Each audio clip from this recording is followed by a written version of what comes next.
So now we have an economy that's completely manipulated and has money, shoved into it, pooling with the top, right? It's going to the corporations who are buying back their stocks. The assets are going up. The S&P price to earnings is abysmal. The median home price has gone up 24% in the last year. I also bring up something called the SAR, SAAR. It's the percentage of personal income that is derived from government subsidies or government handouts.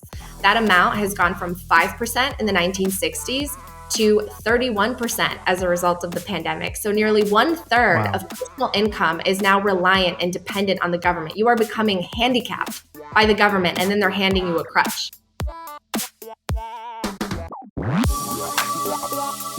This is the Blue Collar Bitcoin Podcast, a show where average Joe firefighters explore the most important monetary technology of the 21st century. We talk Bitcoin, we talk finance, and we talk shit.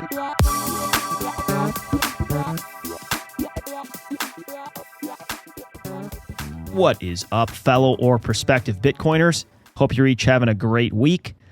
A warm and heartfelt welcome into another installment of the Blue Collar Bitcoin Podcast. Today, Josh and myself, Dan, are thrilled to be joined by the extremely articulate Natalie Brunell. Natalie is a Polish-American television news personality, investigative journalist, podcast host, and educator. She is a senior correspondent and investigative reporter for Spectrum News 1 in LA, and she's an adjunct instructor at USC School of Communication and Journalism. Most recently, she's the host of the Coin Stories podcast, where she speaks with some of the most renowned Bitcoiners in the world. Josh and I had an absolute blast over this hour talking with Natalie, and we covered a number of topics. They include Bitcoin and immigration, the perils and miseries of socialism and communism, why American ideals may be eroding, Bitcoin as digital property, why the Fed's between a rock and a hard place, Ron Burgundy and Veronica Corningstone, and how to flush your Halloween candy down trapdoors. You can follow Natalie on Twitter at Nat Brunell. That's at NATBRUNELL.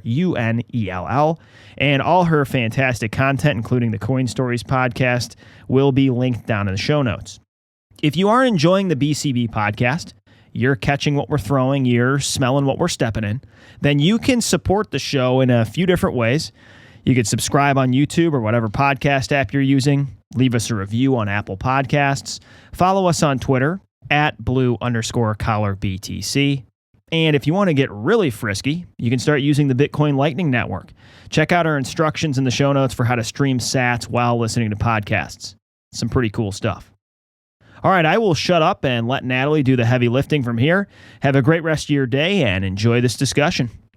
All views and language expressed by the hosts and guests in this podcast are solely their personal opinions and do not reflect their employers or organizations they are associated with. Do not treat any of the content in this podcast as investment advice or as an inducement to follow a particular strategy. This podcast is for entertainment purposes only.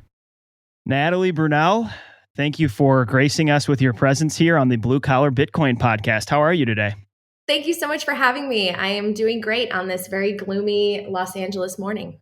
Well, it's beautiful here. It's a good balmy 32 degrees. I went on a bike ride and froze. I didn't have any gloves. It was a miserable ride this morning. I'm going to tell you, I do not miss living near Chicago or in the Midwest for that very reason. I hate the cold. I am totally a beach bug, so I like it out here.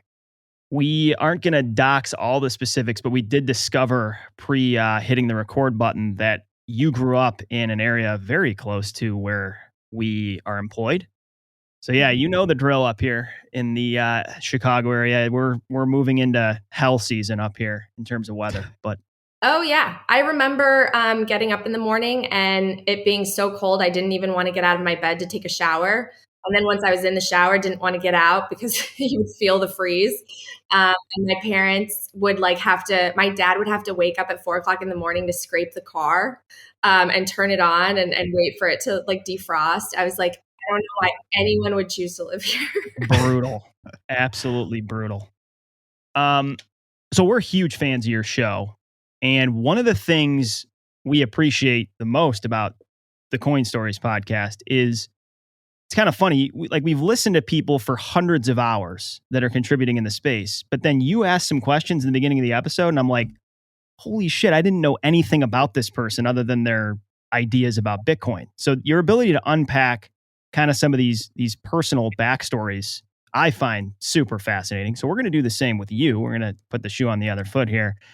And why don't you give us sort of your life trajectory, what got you into Bitcoin, some of your upbringing, what got you to the place you're at in life currently? Sure. Well, first of all, thank you. Because I was sort of in the same place when I was going down the rabbit hole. I would watch all these amazing people, and they were always talking about Bitcoin and the economy and everything that's wrong in our current system. And I would be left with, who is this guy and where did he come from? Why did he get into this? So I love biographies and autobiographies, and I just find it fascinating to hear people's life stories, especially like rags to riches stories and people who overcome obstacles. So but basically, my whole family's from Poland. I was born there, and we immigrated to the Chicago area when I was 5 years old. So I was very lucky in the sense that, I didn't really have that much of a language barrier. I kind of picked up English very quickly and tried to assimilate as best I could. My parents had it much harder because they basically had to start over. They left what was, a successful for Poland business back then, but they had grown up in communism. So they were emerging from the Iron Curtain and things were really, really tough. And my dad didn't really want us to come because he's like, we don't know the language. He was already in his 40s. My mom was late 30s. And so they were, trying to figure out whether they could even start their lives over. And my mom really pushed us to come. And so I saw my parents just work so hard, try to pick up the language and work from morning until night. And I really admired their work ethic because everything was basically like this sacrifice so that their family could have a better life. And so that really stuck with me. I was really pushed to be a very, very good student. And so I studied really hard. I got really good grades. I went to a high school that you probably are familiar with out there. And I set my sights on the media industry. I really wanted to work as a newscaster and a storyteller because I grew up watching a lot of news. My parents would always have the news, the TV news on because it helped them augment and learn English. And so I grew up, watching Diane Sawyer and Barbara Walters and thinking like, oh my gosh, what a beautiful profession to be able to interview thought leaders and politicians and celebrities and, travel the world and learn something new every day. So I actually came to the Los Angeles area for undergrad, went back to Chicago for grad school at Northwestern, and then set off on a TV career that I did for more than 10 years. It's kind of hard to believe that I just recently left a job that I've done pretty much since college. Not a lot of people, I think, today do the exact same job that they studied in school. I literally, for my whole career until now, was doing the exact thing that I learned how to do in college, like making packages, doing reports, anchoring. And it was a really rewarding experience, but it was also time for a change. So. Well, what an awesome bridge Bitcoin provides for you, because we've seen you on these major news outlets, and there is a huge need for investigative journalism and just good reporting that sort of starts from ground zero, because obviously we're incredibly early on this adoption curve. And anytime I hear you on one of these news outlets, I'm like, man, we need more people doing that. When did Bitcoin come into play for you? Yeah, so it was 2017, I think the same year you guys got into it. And I was working for NBC up in the California state capital, Sacramento. And I had a lot of friends who were in Silicon Valley. I was actually dating someone at the time whose really close friend worked for Coinbase. And so I would go to San Francisco a lot and hang out with their friend group, and they would talk about crypto and Bitcoin. And, one guy had lost a ton of Bitcoins in the Mt. Gox situation, which I don't know if you guys are familiar with. Yeah. And so I just, I started to hear about it, and I became very curious, and I opened up my first account and bought some Bitcoin. And I regret at the time not looking into it more, because at the time I thought it was just like a trade or like a stock. Mm-hmm.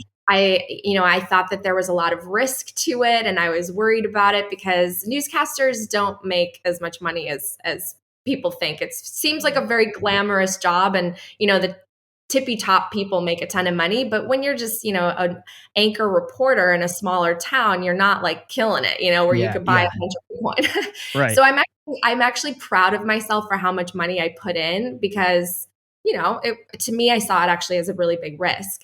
And then I actually did a story about Bitcoin when I was there. There was like a Bitcoin ATM locally, and I was just trying to learn more about it. So I pitched it as a story. And I think my newsroom thought I was crazy. They're like, you're going to cause people to put money into something and then lose it. But yeah, so 2017, the seeds were planted. And then I had a mentor who I met through the industry who kept telling me to read the Bitcoin Standard. And I just was always busy. I didn't find time. And then I finally read the Bitcoin Standard and it changed my entire life. I mean, I felt like the veil was lifted from my eyes. And I had known that there was a problem in the system for a long time because as a reporter, every single day, you're reporting on the very crises that are facing this country on a micro level, like each individual experience in these small towns. And it was sad to see, over the last 5 years, the country becoming more and more divided and people's issues within communities just ballooning, even though politicians each promised to make it better or they would pour money onto something. And it was just like festering. And I didn't understand that at the root of that problem was money and money printing and what the Fed was doing. I didn't get it. There was no point in my life and career where someone sat me down and explained how money printing works, how the Fed works, everything that's happened for the last, several decades since we went off the gold standard. Yeah. And it wasn't until the Bitcoin Standard that I was like, oh my gosh, not only is this the problem, and this is connected to all the things I see on a daily basis with people, but there's also a solution, which like gives me a lot of hope because I will say I was getting pretty jaded the last couple of years. I'm like, everything sucks. Like every problem's just getting worse. Every politician's just corrupt and there's nothing that'll fix it. You just have to watch your own back and take care of yourself. And like, we're going to hell in a handbasket. And then I looked about Bitcoin and I was like, oh, we're going to be saved. It's crazy to think. And I think I've read this idea from multiple people that the money is the bedrock, the cornerstone of kind of social stability. And when you have that weak or crumbling infrastructure under the bottom, everything is just turns to degeneracy almost, It's sad to watch, but that idea is really powerful when you understand it. Yeah, like a form of base layer human language is what we're dealing with. But it takes so long to get there, which is the challenging thing. Before I hand it to you, Josh, one thing I wanted to say about the Bitcoin Standard, because I think that's pretty typical for a lot of Bitcoiners that it had a big impact. Certainly did for me. That book is incredible. And it's almost like you need to tell people, if they're not history nuts, like get through the first 3 quarters because it's all there for a reason. There's kind of all these pieces in the air. And then the last third or quarter of that book is just wham. And Saifedean brings it back together. And that finale and conclusion of that book, I think it's probably orange pilled more people on this planet than probably any other resource I can think of. Yeah, well, it's funny you say that because I think the history is actually the selling point of the book for me. So, because when I pitch it, I'm like, by the way, this book is really not about Bitcoin. It's not like you're learning about this technology and the mind. It's literally about the history of money, which again, I never learned and I found fascinating. I found it fascinating. Well said. Likewise, for me, it's just people's expectations aren't met. They're expecting to turn on page 1 and start learning about Bitcoin. And it's 180 pages later that they start learning about Bitcoin. So yeah, I think a lot of people are probably reading that book going, I thought this was about Bitcoin, but I'm just reading about Austrian econ and how degenerate modern art is. I love Saifedean so much. Like, oh my God. Wait, this guy's taping a banana to a wall. Oh my God. I know. I need to, his discussions about how music has changed and architecture and all of it's connected to money. I'm like, you're brilliant. I love you. I loved that. It's savage. Wait, did you just interview him or are you interviewing him shortly? I saw something on Twitter. So I interviewed him for the Coin Stories podcast. So I Okay. got his whole backstory and like his whole journey to becoming the author of the Bitcoin Standard. But I interviewed him again because I read his second book, The Fiat Standard, which I recommend to everyone. It's phenomenal. It's amazing. He digs into how fiat affects the food industry, the health industry. He just breaks down the problems in our current system, and it's amazing. That's on my list for sure. Well, we're going to link all your stuff. We'll link both those books and both those episodes in the show notes. Thanks. Natalie, I was actually listening to your Tone Vase episode this morning when I was out on the bike and everything. And one of the things that struck home for me during that interview was he was from the Soviet Union. His story about coming from the Iron Curtain, being able to only leave with $100, his family having to start completely over. When you guys came from Poland, as far as I know you were 5, so you probably don't remember it well, but is what your parents recollect similar to his story about are their ideas and intuitions about the world very intoned from all of that experience in Poland?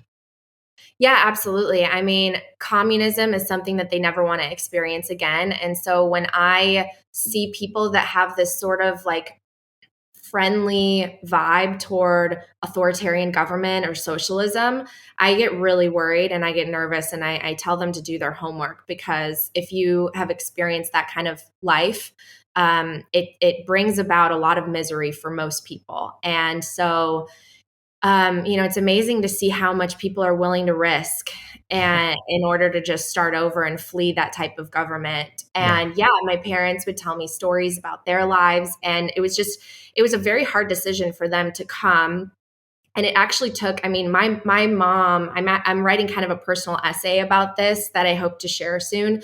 My mom's dream was to come to America. It was like the American dream ever since she was young, because communism just left people so impoverished in Poland for so long, and the country was invaded by everyone around it, and so her dad would show her American movies, and she fell in love with the idea of what America represented and the kind of life that she could have here with her family. So she tried and tried and tried to come. But most people don't realize it's not easy. Like you have to win like a visa lottery, or you have to have family that, go through the process of inviting you. And it took 20 years for my family to have the chance to come here. And so it came to that point where, my mom had been trying for decades, and then finally she was able to move. And that decision was not an easy one, but they left behind an apartment. You basically you could only go with what you could carry, and that was it. And so they started from scratch. It's funny because when I look back at that time, I didn't know it at the time. I just knew I didn't have as much as the people around me, because my mom was like, oh, we're going to move to a nice suburb so she could go to a good school and my brother could go to a good school. Well, that meant that we were, in the smallest house or smallest apartment, and everyone else around us had nice houses. So I knew like I was different in the sense that we came from somewhere else. We're not as, we don't have the money that the people around us do. And it made me very, very determined to like change my status in life, and to kind of to justify the sacrifice that my parents made, because my parents wanted to come when they were, in their teens and 20s, and they didn't have that chance. So like I'm kind of living out their dream, which has been really rewarding and beautiful. And I put a lot of pressure on myself to do that. But yeah, it's amazing how much the American dream has changed. And I feel like before there was a sense that you could really change your life. If you work hard and you're a good person, you could be a part of the middle class and not have to worry about your kids. Today, it's becoming harder and harder. And I think Bitcoin actually changes that and gives us sort of a renaissance of the American dream. The idea, it seems like it's a first world country situation where people are so well off that they kind of don't understand the kind of steep cliff that they're kind of staring down when they're thinking about socialism. They think it's this equitable, everyone's treated fairly. Mm-hmm. But the fundamental ideas behind it, that someone else is going to manipulate prices, and those prices are what give the rest of the economy the signal in order to know how to produce what, and to not have shortages or prices explode, that someone else can pull those strings from the background and make it all work perfectly, is so naive as to be absurd. And only people that I think only people that truly live through those circumstances can really get it, or people that have really been educated enough to or want to read and understand what has gone on historically in those situations can really appreciate the kind of terror that creates inevitably. And Yeah, I agree. To piggyback, like at the end of the day, the American dream is freedom and individual sovereignty. Like that is the whole point. That's the whole idea of the American dream. People are coming here because of that freedom magnet, Mhm. which I feel like is losing a lot of its power. Thank goodness we have Bitcoin, because Bitcoin is an even larger freedom magnet, and hopefully it's going to imbue those same principles. That's my first thought. The second one, to go back to just your parents' situation, and then Josh, you referenced the Tone Vase episode. Tone was saying when he was talking to you that they literally limited the maximum amount of value you could extract from the Soviet Union was $100 per person. Mhm. It is mind-blowing how much Bitcoin decimates this jurisdictional limitation. I mean, it is just a giant fuck you to nation states or borders that limit the amount that people can extract from their countries. And I just don't think, obviously, nation states haven't digested this, but what an incredible privilege for people in second, third world countries, or just places they prefer not to be. We just talked to Alex Gladstein a couple weeks ago and covered Yeah. this with him, just how much this empowers people under, autocratic and despotic regimes. It's amazing. But even just for your parents, I mean, think about how much different it would look like in the year 2021 for them, Mhm. moving their value, extracting their value from Poland. It is truly a theme that most Bitcoiners have thought through, but I think is worth digesting over and over again, because this is one of the biggest implications of this protocol for humanity.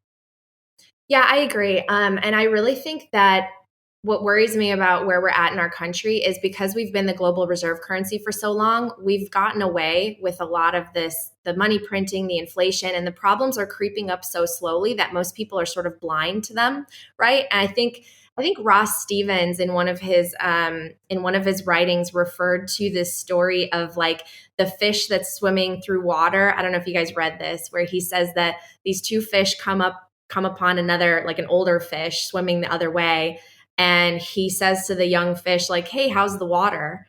And then they swim past him, and they're like, what's water? Because like you don't think about it, you're just Yeah. always around it, right? And we're kind of entitled here, especially certain communities. And I think that there's just such like a lack of understanding about certain government systems and the history of things like money. And this is, I think education is key to everything. And Yes. what worries me, and I'm an educator now at USC, I've been teaching for a couple of years now. It worries me that we're sort of moving in the direction of like, if you're a hard teacher, or if you want to give someone the grade that they actually deserve, you're mean. Like you're not a nice person. This, you have to take into account this person's, this person Feelings. was feeling anxious or stressed, their feelings. Well, that's not what's going to have our country excel. I mean, we need rigorous education. We need you need professors sometimes that are going to be like, you know Yeah. what? Do this over. You didn't do a good job. Like, let me help you if you want help, but like, this is an F or this is a D or whatever. And if you want to cry about that, go cry about it. But like, you didn't learn the material, so I can't pass you. Right. And I think today it's like all about feelings and being nice and making accommodations. And it's like we're becoming weak sauce, like Yes, weak, we weak, are. weak. And I love that statement of like, socialists create, hard, or what is it? Capitalism creates easy times create socialists or whatnot. Yeah. Yeah, I know exactly the saying Yeah. you're talking about. Yeah, it's a crazy cycle. Yeah, because capitalism is what brings about the ability for people to thrive, the ability for a middle class to surge, and for people to accumulate wealth, because it encourages saving, not borrowing and going into debt. It Yeah. encourages capital accumulation and investing in production. And it's like people have somehow made capitalism into mean things. And they think that a ballooning government with these fat politicians taking home huge salaries and book deals and speaking fees, that's capitalism, that's fair. Or I mean, that it's printing money can create value. Like value is created by people doing something valuable for other people, like creating a service or a commodity or creating something useful. Printing totally. money doesn't create anything useful. It literally squanders resources by misallocating everything from the Yep. top down. And Exactly. Yeah. it's insane. Exactly. Natalie, when you are going on these appearances on networks to talk about Bitcoin, first of all, those are challenging environments. Like anytime I look at one of your videos, I'm like, man, this is like, you're kind of going into the lion's den. Like, because I think a lot of today's media, if I'm nice to them, they just don't understand this asset class. If I'm being more critical, it's that they're, outright malicious towards it. But you're always very gifted and articulate at kind of starting from ground zero with people. So for our audience, if there's somebody listening that's newer or just, an OG that wants a refresher, where do you usually start with orange pill delivery? Where's your go-to kind of intro? Give us sort of maybe the first few minutes of your sell on why this network is so important. Oh gosh, it really kind of depends on the audience, I guess, because some people just flat out want to know what Bitcoin is and they don't understand. And there's so many great ways to describe Bitcoin, right? So I don't even say it's like I don't say digital decentralized currency. I'm like, it is digital property. It is 21 million plots of land in cyberspace that you could own. And each of those plots of land it's actually divided into 100 million little plots of land. So you don't have to own a whole one, it's digital savings technology. But I think where I really start is just at the problem that exists today and like shining a spotlight on it. Because again, I think that everyone understands that something's fundamentally wrong in our country. I think it's the reason why we've had such division and we've now polarized ourselves to left and right. So I tend to start talking about the problem with the US dollar. And I start to explain like what money printing is, because again, people don't understand how much money has been printed and what it's causing to society. So, I went to a dinner a week ago, and it was an investors group, and no one really understood or knew about Bitcoin. And so where I started is really talking about our balance sheet right now, how much debt we have to GDP, and how leveraged the whole system is, and the fact that 40% of the dollars that are in circulation right now were printed in the last year. Mind blowing. Yeah. And then I start talking about how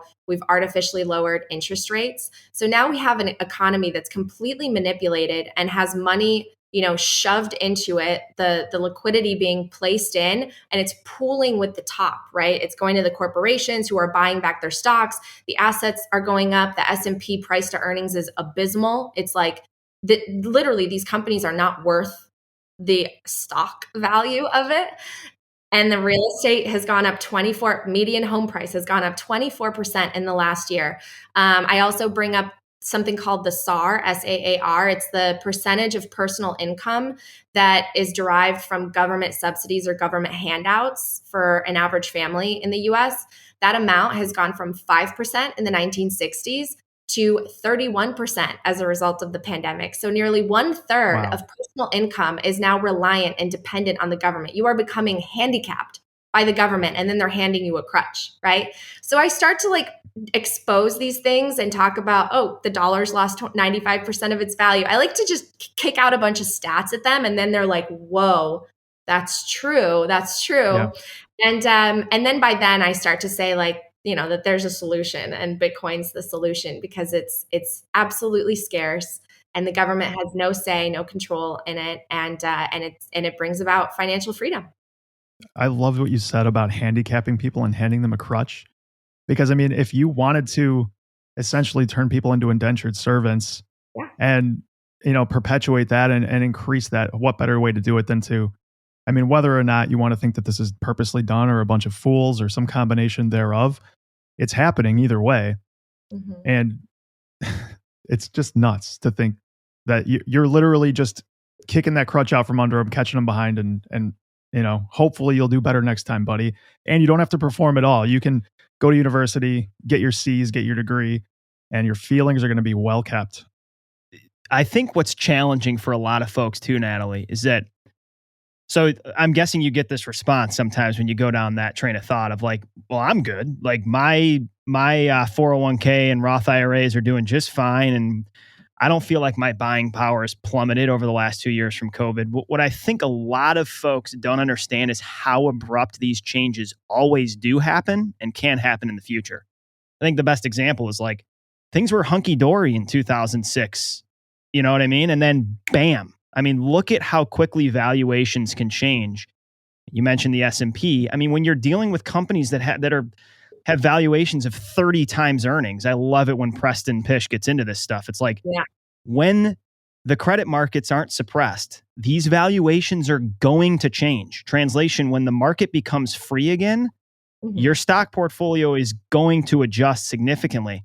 But I think it's just this theme of like, people don't understand how fragile it is, but then how quickly that whole thing can crumble or adjust.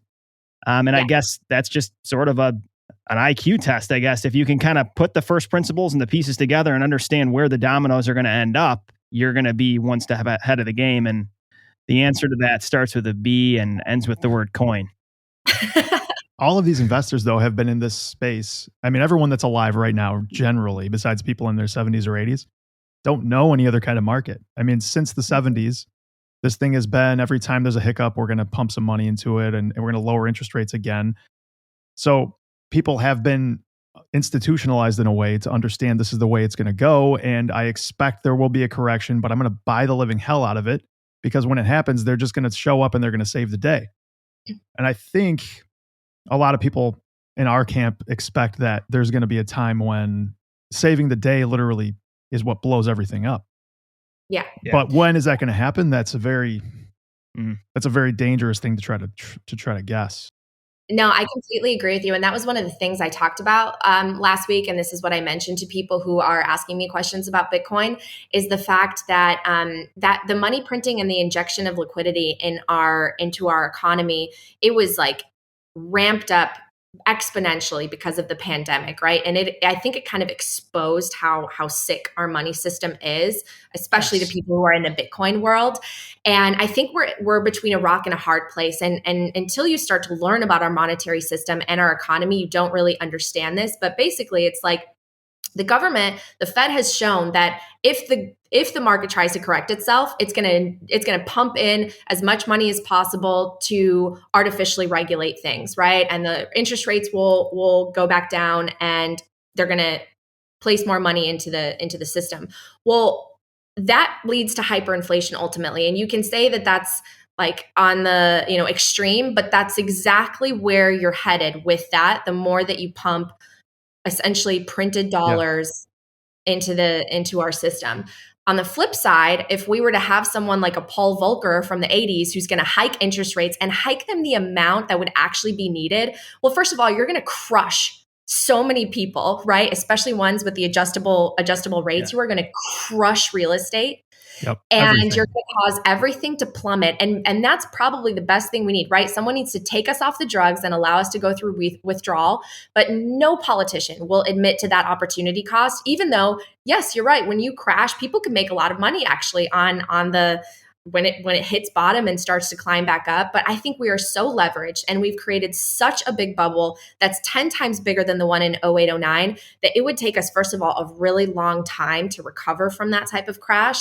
And I just don't see any politician or federal bureaucrat allowing that to happen. So I think we're taking the road of hyperinflation. So you need to hedge your bets. You need to hedge your money. And I think instead of playing with these meme stocks, and people trying to day trade, it's like, I'm a plumber, but I'm also now a day trader because I have to beat inflation. That's insanity. It's insanity. And that's like not representative of this country. This morning, I read a quote from the book When Money Dies, from the Weimar hyperinflation in Germany in the 20s. And there was a direct quote. I actually tweeted it out this morning, but it goes something to the effect of, everybody in that economy was betting on meme stocks. Like they were buying, it was a meme stock economy, just like we're seeing now. Wow. The gold chart looked exactly like Bitcoin does in today's situation. The echoes and just insane parallels that are going on between Weimar in the 20s and what we're seeing now are eerie. Like I get goosebumps reading this stuff. Here's the exact quote from When Money Dies. Speculation on the stock exchange has spread to all ranks of the population, and shares rise like balloons to limitless heights. The way that history repeats with this stuff is crazy. Yeah. And here's the scary thing to tie this back together I referenced a couple minutes ago, just how quickly these valuations can change. This is one thing we're really passionate about at the Firehouse is Bitcoin. I mean, we're maxis if you've listened to this for 6 seconds, but for us, it's more than just fun and games. It's like we're trying to set our friends and their families up for future success and to be able to batten down the hatches and weather this storm. And Dogecoin encumbers that goal. It's a very real issue for us, all right? And now SHIB is encumbering Dogecoin. Yeah. What I think a lot of newbies don't understand is they don't get how liquidity works in these markets. So I was explaining this to somebody at work the other day. I was like, you might buy a coin at 62 cents and an event's going to happen because these things are ultimately worthless.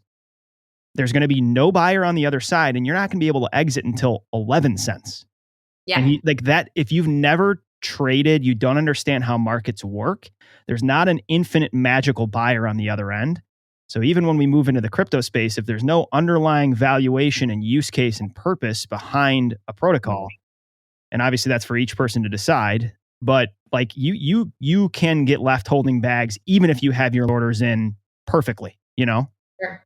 For sure. Well, it requires you to time the market, and it requires you to, sit there and try to figure out when to exit.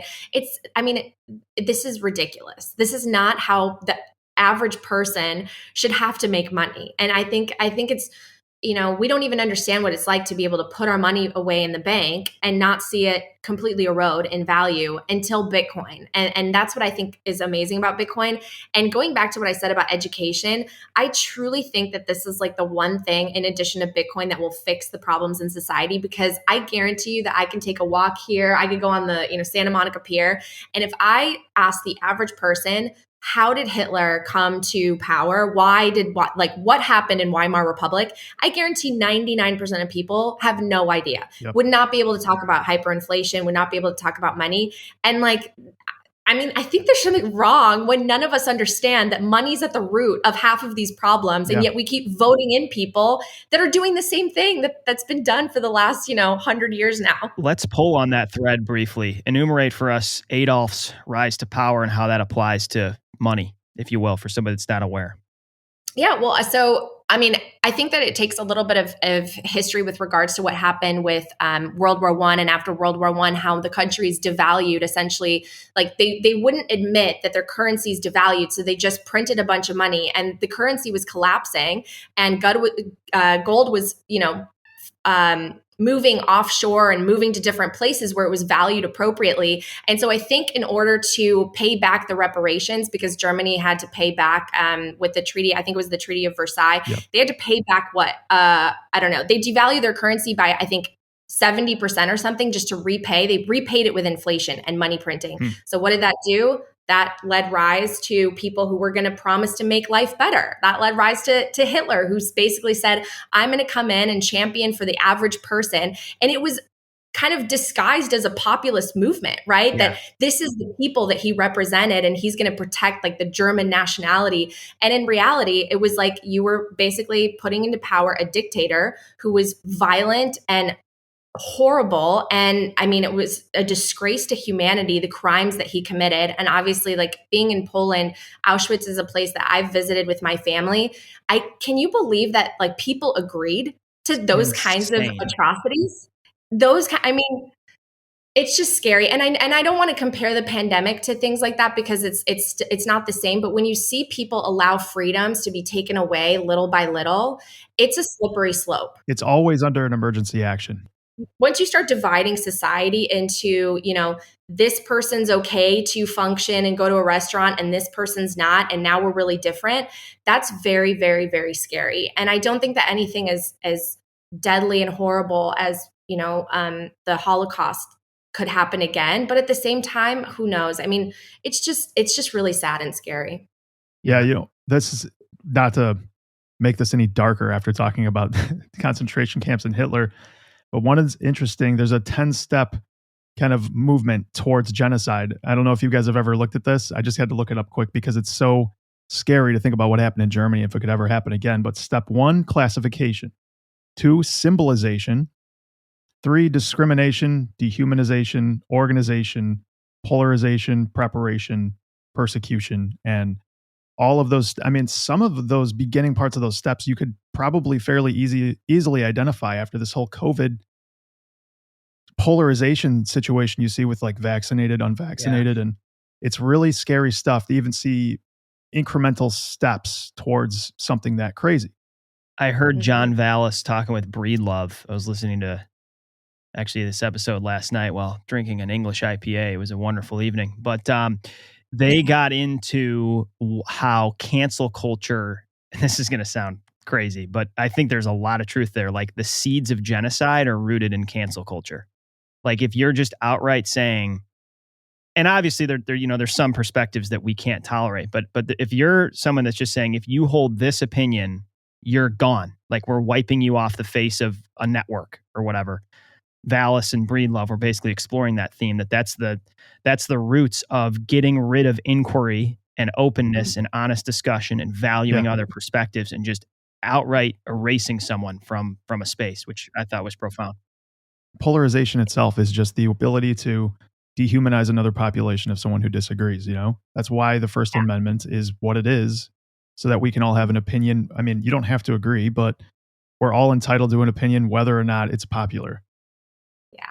And I really do believe, like you kind of mentioned the word incremental, the things that happen, they start with baby steps and little changes and little things. And all of a sudden, you look back 10 years and you've basically given up half of your freedom.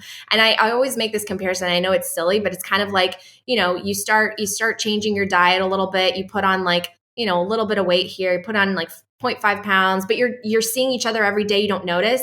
Well, then you don't see the person for, 5 months and you notice the difference. Like it's when you kind of zoom out and you go 30,000 feet above the air and look back down, you kind of start to see the problems that we've allowed to happen through just little votes here and there. I mean, the Federal Reserve, when it was created in 1913, never was intended to have the kind of power that it has. It was not supposed to have this balancing act of interest rates. It wasn't even allowed to like buy government bonds. I mean, and the income tax came out in 1913 too. It was supposed to be for a tiny percentage of people for like, a tiny amount, 7%. And it was because they were going to do away with tariffs, which tariffs affected the middle class. So this was going to be a tax on people who were kind of at the top of society.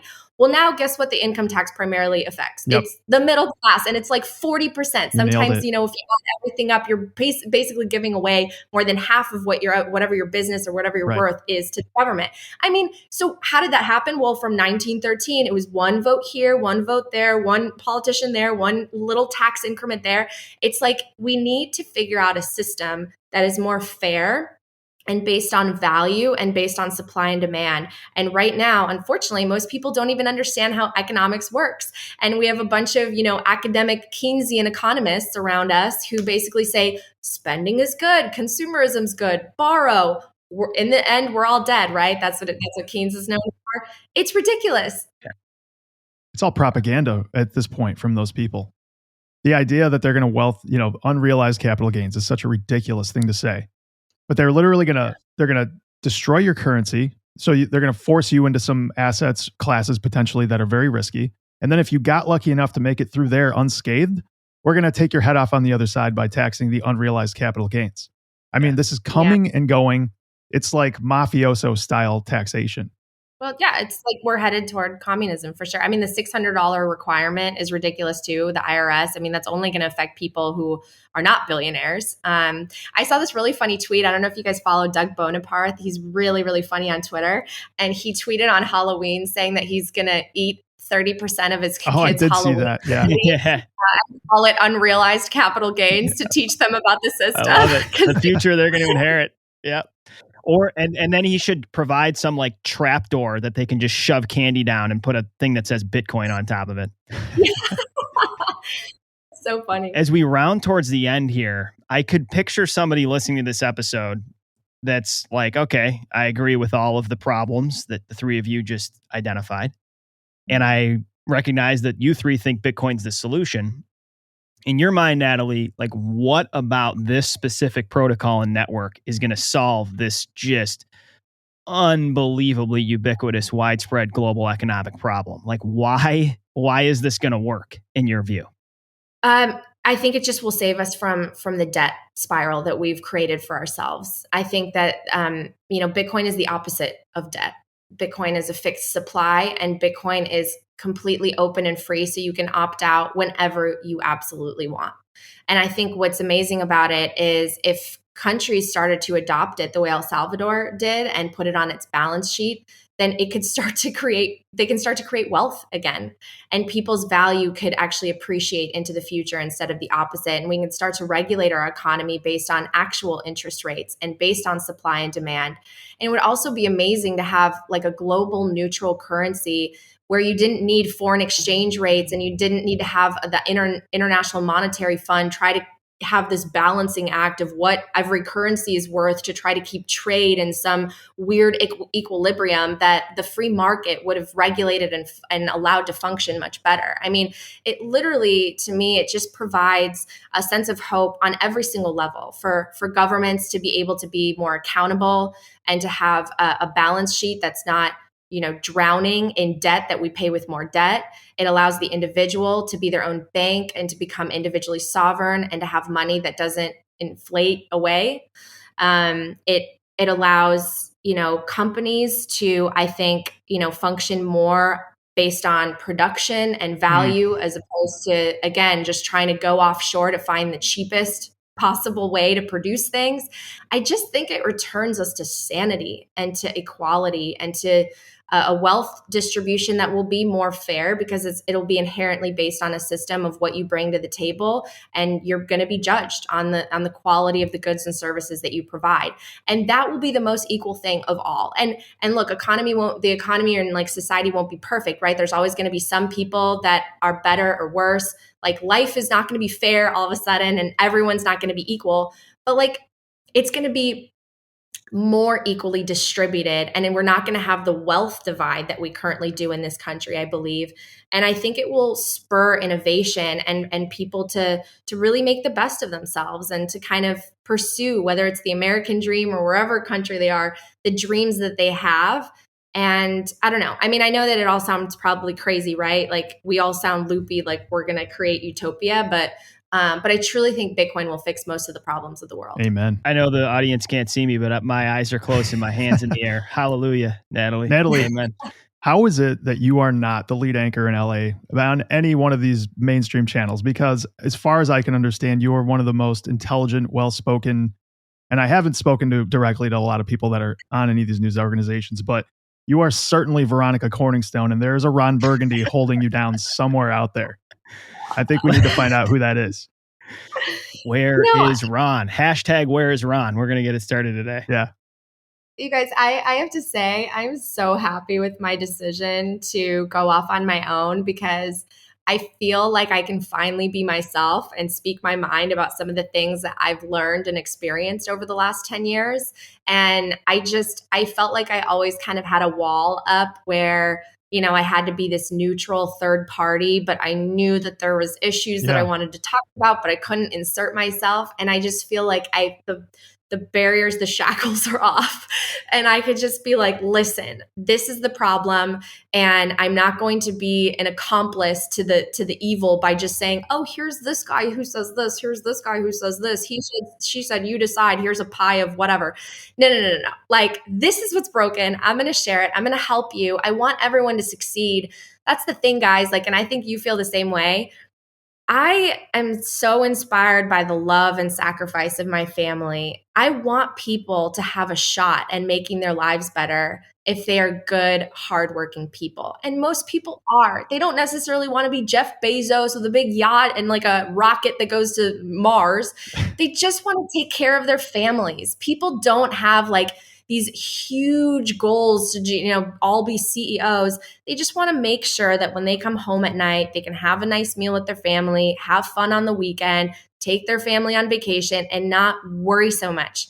Like, we don't have to worry so much. And Bitcoin, I think, provides us with a chance to just live better lives and treat each other better. And I'm going to do whatever I can to help spread the message on that. We're embarked on this journey, A, because we are endlessly fascinated by Bitcoin, but B, because we're genuinely worried about people. Like, I think that's where we were doing all this stuff, trying to orange pill all these people at work and our friends and this. We're like, dude, let's just start putting out some content and see if we can get some people in the net here. It's been so worth it to be able to talk to people like yourself, to get to actually, feel like these conversations that we're having are being heard by lots of other people that, hopefully it can give them a helping hand. Yeah. I mean, you guys read the Bitcoin standard, obviously, right? And then the fiat standard, Saifedean talks even more about that idea of time preference and being able to just like take those worries away and being able to focus again on family, relationships, yourself, your health, your future. Like in the American society we live in today, that's all gone by the wayside. We eat junk food. We have junk relationships. We have junk sex. We live in junk houses that we don't own. We like borrow from the bank. It Pay it doesn't back have to our whole be life. Yeah. It's a joke. like it doesn't have to be that way. And I really appreciate that you guys are in this world with me, trying to create some content to make people understand. So hats off to you guys. Thank you. Last question.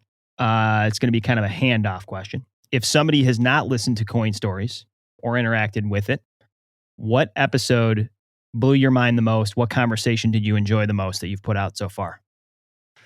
That's a tough one. Well, obviously, I mean, I feel like everyone knows the legend Michael Saylor, and he was my most popular episode. So I think that he's a great one because you learn all about who he is and how he came to be a successful CEO who put Bitcoin on its balance sheet. So I would say his, but I honestly also liked Peter Schiff's. I'm actually bringing him on Coin Stories again, and his contrarian perspective is interesting. And like the Bitcoin thing, you know, put aside Bitcoin because I think, you know, just he brands himself as being against it.